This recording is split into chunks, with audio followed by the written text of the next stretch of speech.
In our relationships, we often feel strong connections to others, our family, friends, or romantic partners.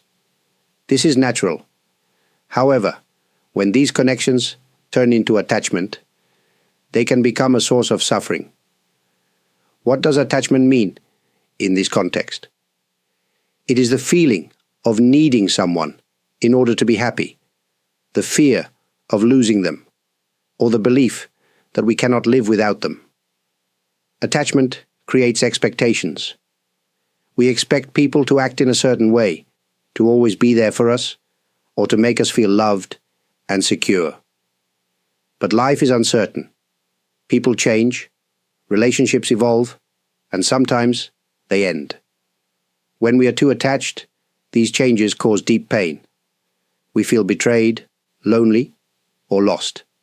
This is why attachment can become a burden, rather than a source of joy. Why do we attach so strongly to others? It comes from a deep desire for security and belonging. We want to be loved, to be important to someone, and to feel safe.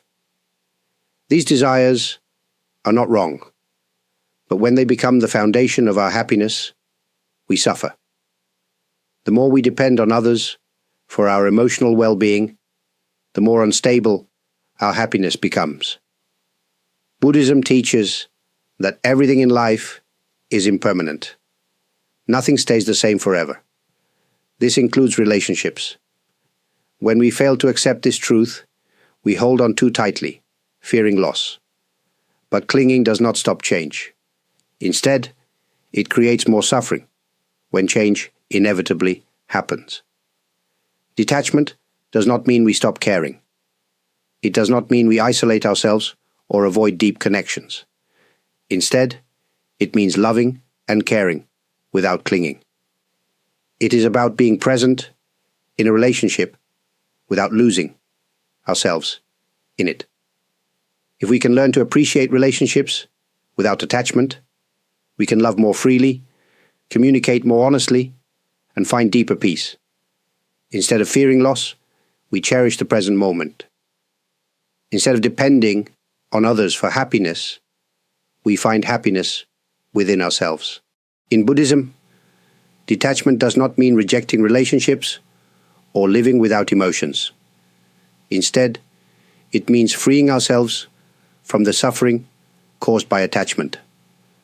The Buddha taught that suffering arises when we cling to things that are always changing, our desires, our possessions, and yes, even our relationships. To practice detachment, we must understand the nature of impermanence. Think about a river. The water is always flowing, never staying in one place. If we try to hold on to a part of the river, it slips through our fingers. Relationships are the same. People grow, change, and sometimes move in different directions. When we try to force relationships to remain the same, we struggle against the natural flow of life. Some people misunderstand detachment and think it means becoming cold, distant, or indifferent. But true detachment is not about pushing people away. It is about loving with wisdom. We care for others deeply, but we do not try to control them. We support them, but we do not expect them to fulfill all our emotional needs. In Buddhist teachings, there is a concept called upekkha, often translated as equanimity. It means maintaining inner peace, regardless of external circumstances. When we develop equanimity, we can love without fear, give without expecting anything in return, and accept change without suffering. This is the heart of true detachment. One way to practice detachment is through mindfulness. When we are mindful, we see things as they are, not as we wish them to be. We appreciate the present moment instead of worrying about the future or holding on to the past. When we truly listen to someone, without attachment or expectation, we connect with them more deeply. Another way is to develop compassionate boundaries. Loving someone does not mean we must sacrifice our peace. Sometimes we need to step back from toxic or one-sided relationships. This is not selfishness, it is wisdom. By protecting our own well-being, we become better able to care for others. Practicing detachment does not mean we stop feeling love. Instead, it allows us to love more purely. We stop seeing people as possessions and start appreciating them as they are. Love becomes a gift, not a demand. Detachment is not something we achieve overnight. It is a practice, something we must cultivate with patience and awareness. Many people fear that letting go of attachment means losing love or connection, but the truth is quite the opposite. By practicing detachment, we can love more freely and experience relationships with greater depth and peace. One way to begin is by observing our own emotions without immediately reacting to them. When we feel jealousy, anxiety, or possessiveness in a relationship, we can take a step back and ask ourselves why. Often, these feelings come from fear. The fear of losing someone, of being alone, or of not being enough. When we recognize these fears, we do not need to suppress them or act on them. Instead, we can acknowledge them, breathe, and remind ourselves that love does not mean ownership. True love allows space for both people to grow. Another practice that helps cultivate detachment is gratitude. When we focus too much on what we want from a person or how we wish a relationship would be, we create suffering. But when we shift our perspective to gratitude, we begin to appreciate the relationship as it is, rather than wishing for it to be different.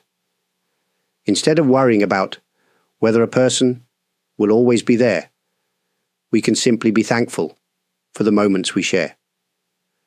Gratitude brings us back to the present and reduces the need to cling. Mindfulness also plays a crucial role in detachment.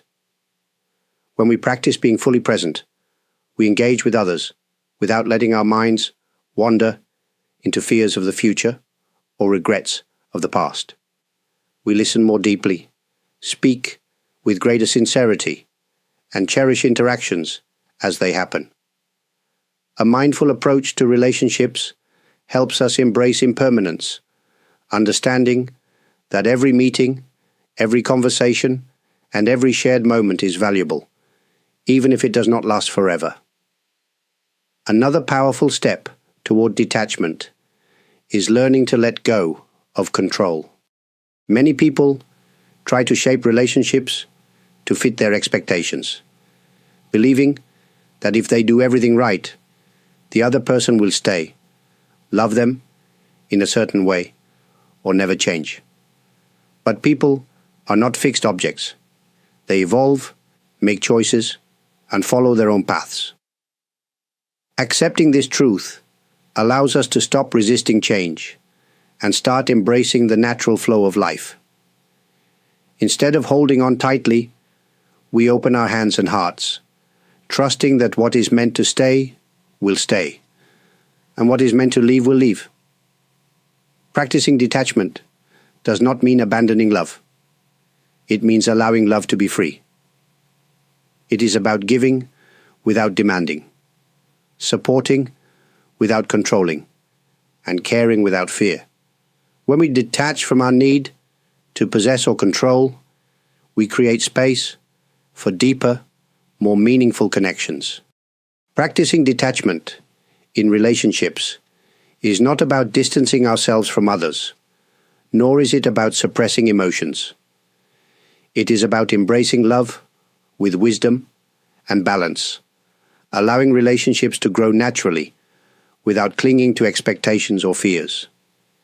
It is a lifelong journey, one that requires patience and mindfulness. Some days it will feel easy to let go, while other times attachment may resurface. That is part of being human. What matters is that we continue to reflect, learn, and move forward with an open heart. If there is one thing to remember, it is that true detachment does not weaken love. It strengthens it. When we stop holding on too tightly, we give space for relationships to breathe. Love becomes lighter, freer, and more genuine. We stop seeking happiness only from others and begin to cultivate it within ourselves. This shift allows us to connect with people in a deeper and more meaningful way, without fear of loss or change. As you go about your day, perhaps take a moment to observe your own attachments. Notice where you might be holding on too tightly, where expectations might be creating unnecessary suffering. Then, gently remind yourself that love does not have to be grasped. It simply exists, naturally and beautifully, when we allow it to. Even small steps toward detachment can bring great peace. Thank you for spending this time reflecting with me. I truly appreciate your presence here. If you found this discussion meaningful, I would be grateful if you could support the channel by liking this video and subscribing. Your kindness and engagement help bring these teachings to more people who may benefit from them, and to those who have already shown their support in various ways, whether through likes, subscriptions, comments, or super thanks. I sincerely thank you. Your generosity and encouragement mean a great deal, and I am honored to share this journey with you. May your relationships be filled with peace, understanding, and freedom. Until next time, take care and be well.